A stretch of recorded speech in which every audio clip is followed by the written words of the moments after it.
Well, here we go. We're on Richie from Boston's one of Richie from Boston's latest vids, and he believes that the solar eclipse was them turning off the sun, whoever they are. Yeah, I don't think that's going to happen, my friend, but yeah.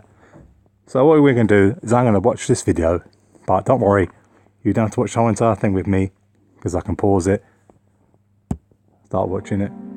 RFB, disinfo, or scaremonger. Hey, what's up, YouTube? What's up, YouTube? It's Richie from Boston, and it is the 26th of August. It's been 5 days Yes, he since told the us the solar date. eclipse occurred, or whatever it was. But to me, the exact same thing that I'm already looking at, I tend to think of that as providence. Here's the email that he sent me. Since August 21st, we are actually observing an increasing dimming of the sun. Are we?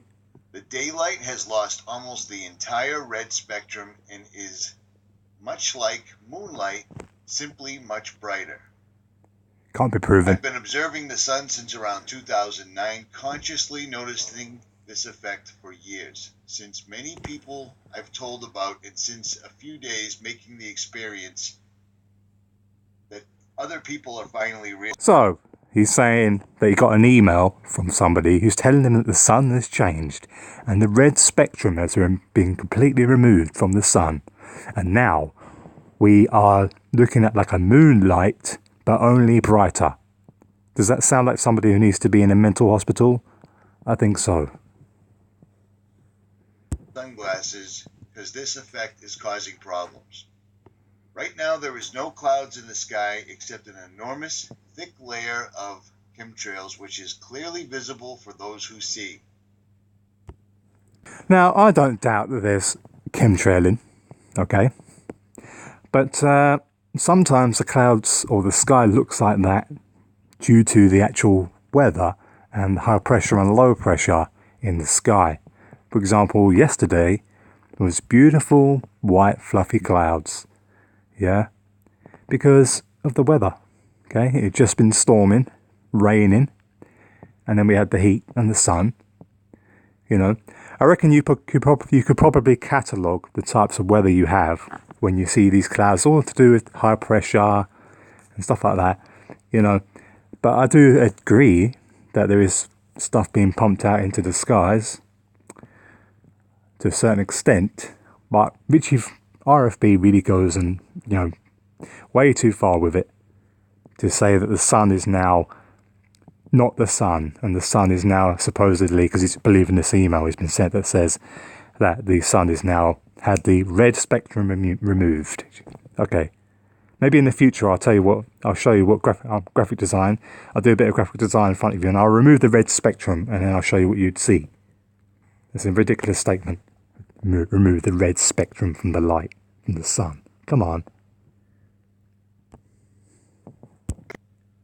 Now, I'm going to show you the pattern right now. When I was about 9 years old, the tarmac outside my house melted because it was so hot. It was so hot, literally I could push it with my finger and it'll push the tarmac in. It's the same tarmac that still exists there now, outside the front of my old house. When I was a little kid, it was boiling hot. So, I don't know, you know, I mean, 1 minute he's saying that the sun's been dimmed, and the other minute he's saying that the sun's so hot it burns your skin. So, you know, make up your mind, mate. Make up your mind. Just my thoughts while I'm listening. Long story short, I'm pretty sure they were just shutting down the sun. That's why the Great American Solar Eclipse came out of nowhere. That's why it wasn't on a bunch of charts that you could refer to years ago, because if this was a real astronomical event, it didn't just pop up out of nowhere. You could have predicted this 100, 2,000 years ago. You see what I mean? All right, hold on. I'm getting excited. Stand by. They did. Here's the pattern right here. Stratospheric, well,